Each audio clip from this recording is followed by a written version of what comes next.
পাড়াপড়শি অনেকের বাড়িতেই মেয়ে জামাই বেড়াতে আসছে।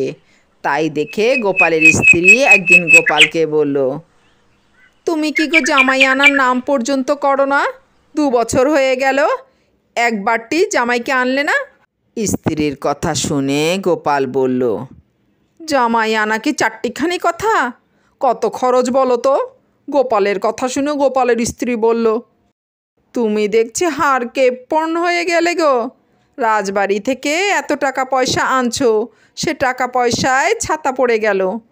আমি কোনো কথা শুনতে চাই নে। আজকালের মধ্যে জামাই না আনলে আমি বাপের বাড়ি চলে যাব। গোপাল ভাবল, এবার আর জামাই না এনে উপায় নেই। তাই সে বিকেলবেলায় জামাই নিয়ে ফিরল।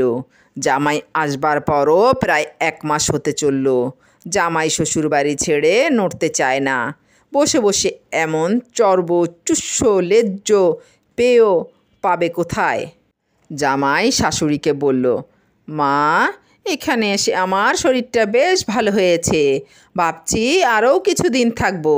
জামাইয়ের কথা শুনে শাশুড়ি তো মহা খুশি।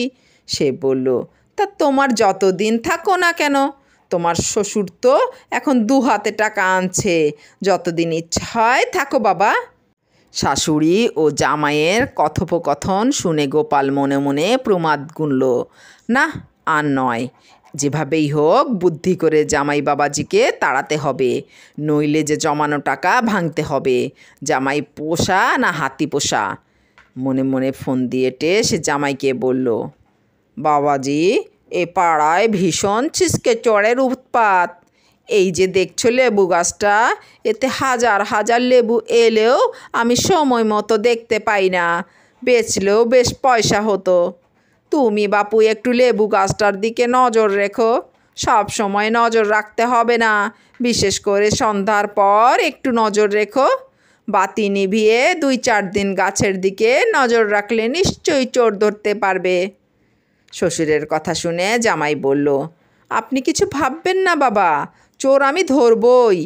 সেদিন সন্ধ্যাবেলা গোপাল রাজবাড়ি থেকে ফিরে বাড়ির ভেতরে গিয়ে বলল, ওগো, পেটটা একটু ভালো নেই, কী রকম ভুটভুট করছে। গাছ থেকে 2টো লেবু এনে একটু লেবুর শরবত করে দাও তো। ঘরে আর অন্য কোনো বাতি না থাকায় গোপালের স্ত্রী অন্ধকারেই লেবু আনতে গেল। জামাই চোর ধরার অপেক্ষায় আগে থেকেই ওত পেতে বসেছিল। চোর ভেবে শাশুড়িকে জাপটে ধরল। চিৎকার চেঁচামেচি শুনে গোপাল সঙ্গে সঙ্গে বাতি নিয়ে ছুটে এলো। তখন জামাই শাশুড়িকে জড়িয়ে ধরে আছে। গোপাল তাই দেখে বলল, এই ছিল তোমার মনে জামাই? শেষকালে কিনা তুমি শাশুড়িকেই জাপটে ধরলে।